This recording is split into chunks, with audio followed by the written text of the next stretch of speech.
Hey, John Cristani here, and I want to talk to you about something a little different than what I normally talk about. But I've been trying the keto diet the last 60 days, and I'm going to be going over my experience of what happened, and I'll also be talking to you about the foods I was eating, as well as the pros and cons of this kind of new fad diet that maybe you've been hearing about lately. So get strapped in, get ready, let's get into it.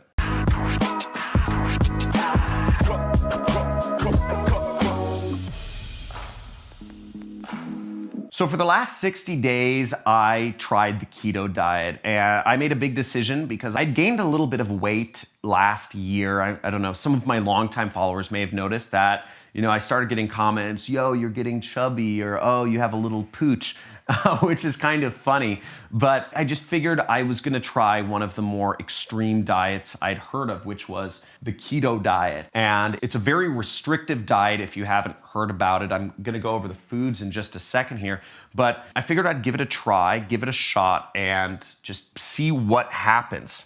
Now, if you don't know what the keto diet is, I kind of put what the good foods you can eat and the stuff you really can't eat on the keto diet on this board. So the way the keto diet works is you eat a lot of fats, okay? The diet is supposed to be, I think, 70% fats, 20% protein, 10% carbs, or something like that.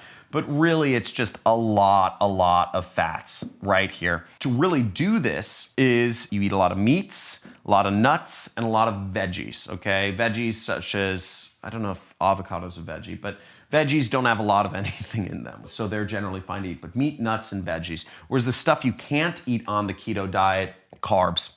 Carbs is the biggest thing. You just don't eat carbs.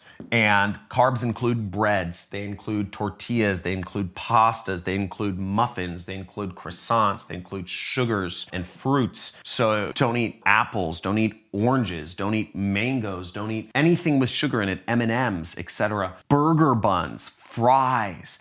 It's just super restrictive. You don't eat tortilla chips. There's just so many things you can't eat when you cut out breads and carbs, which is why keto diet has a reputation for being very restrictive. Now, I tried out this diet, and frankly, my results after 60 days, I started with a weight of 175 pounds. And just to give you a little bit of perspective, I am 5'10". Okay, so this is what I started the keto diet at, and where I ended up is I dropped 2 inches in the, no, I'm joking. Screw that out, bad joke. But I actually, after 2 months, I got down to 160 pounds. So 2 months or 60 days on the keto diet, I lost 15 pounds, which is actually quite incredible. And I'm gonna go over the pros and the cons, and I'll be going over whether I'm continuing the keto diet towards the end of the video. But when I started out the keto diet, what I did was I started out with just cutting out little things here and there. So I'd go get a hamburger, I'd go to Fat Burger or Five Guys, and I would cut out 1 carb. So I'd cut out fries. And that was very hard for me to cut out fries. I love fries. But I'd still eat the burger with the bun on it. And I'd do that everywhere I went. For instance, I'd go to Chipotle. I love Chipotle. Who's a fan of Chipotle? Type in Chipotle down in the comments if you love Chipotle. I'd go to Chipotle and I'd order a burrito with rice in it, right? I ate the brown rice.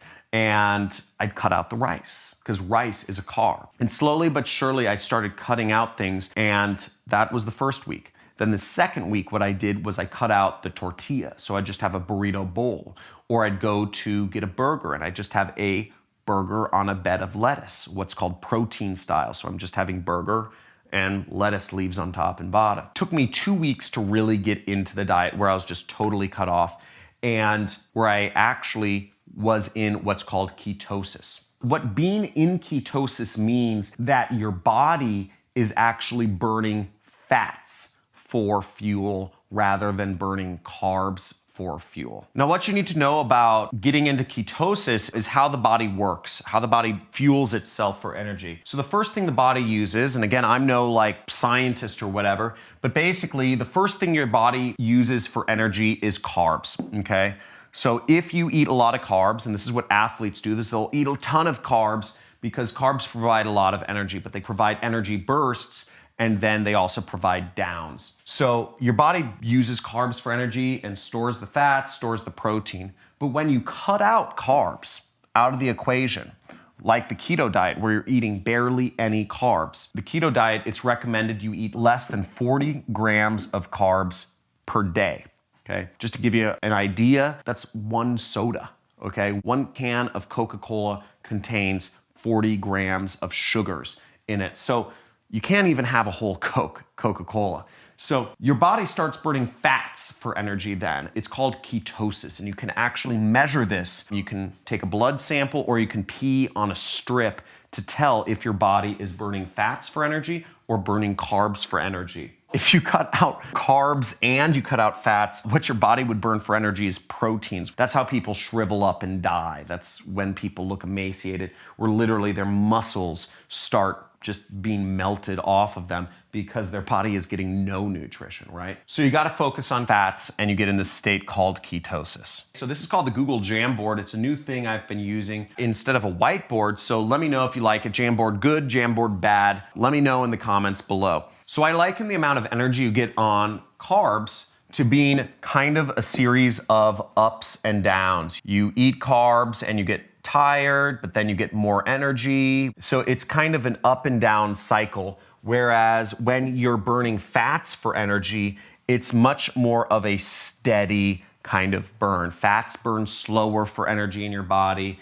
And I just felt more energy throughout the day. I didn't feel like I was, getting lethargic after I ate a big burger. Then I was happy. Fats, they just keep you fuller. They keep you feeling fuller. They burn slower. You don't have to eat as often throughout the day. So I really like being on fats.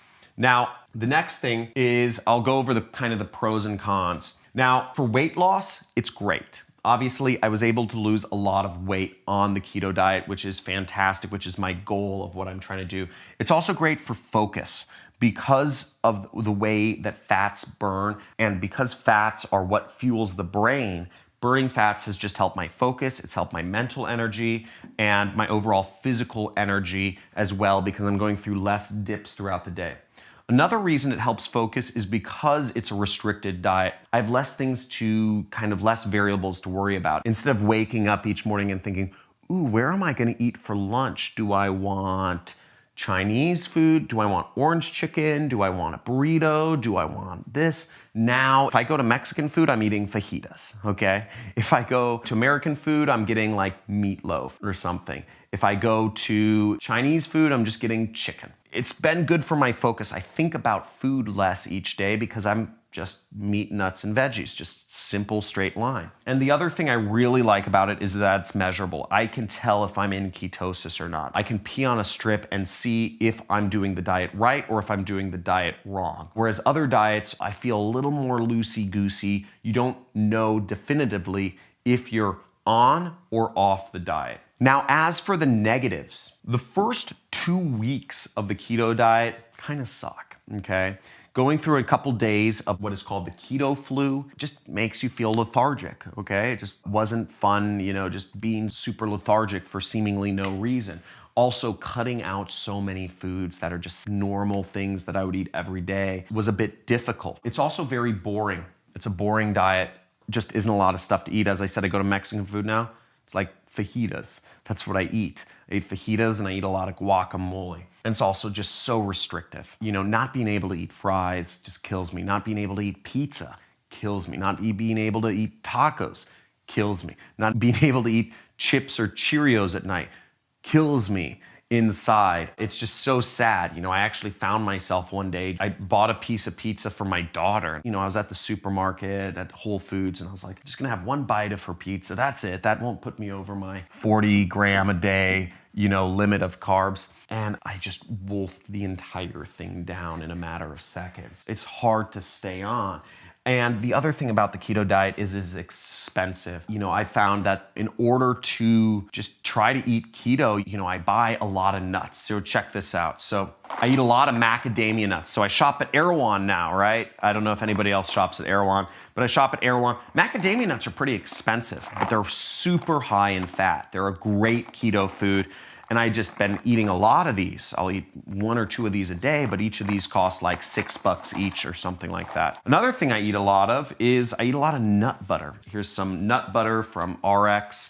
And again, these are like $2 or $3 per pack. It's like barely any nut butter, but it's made for the keto diet. Another example of something I have a lot of is Bulletproof coffee. So Bulletproof makes themselves good for the keto diet. This has basically fat in it. It has grass, it has butter in it, and MCTs. So they make this for people, you know, on the keto diet. But again, this is expensive, and to have a lot of these is expensive. So I've got a lot of keto-friendly stuff, but it's much more expensive shopping for it. Other examples of things I eat include, I eat sheep's milk yogurt, specifically plain sheep's milk yogurt. Doesn't have a lot of sugar and it's very high in fat. I eat that in the morning. I eat Ketologic. I have Ketologic shakes. I supplement my diet with BHBs, which are salts, because on the keto diet, you can get depleted of salts. You know, I take an extra salt supplement in the morning and I'll have protein shakes and I'll scoop a lot of fat in them. So another item I eat is Udo's oil. I'll make myself a protein shake, but I'll put about 60 grams of fat, so which is about 3 or 4 tablespoons of just pure omega-3s, fats in my protein shake. So I get a lot of fat and I get that nice flavor of the protein shake. Macadamia nuts, as I said, I eat fajitas, I eat burgers without the bun, I eat meatloaf, I'll eat chicken pot pie without eating the crust. I have tomato bisque soup from BJ's Brewery, but with extra cream in it. I'll have burrito bowls. Chipotle now has keto-friendly burrito bowls. So all of this stuff, that's how I've been on the keto diet. Those are my results. If you have any questions for me about how to do the keto diet or my experience, feel free to ask in the comments below. If you'd like to see more videos about what I've been doing to kind of hack my focus or hack my health, leave a comment. Just say more health stuff. I'd be happy to share the things I'm doing. So let me know if this makes you more interested in trying the keto diet. Say if you're gonna try it, or if you say, doesn't sound like it's for me, type it in below. I'd love to hear what your thoughts are. Thanks for watching. Have a good day.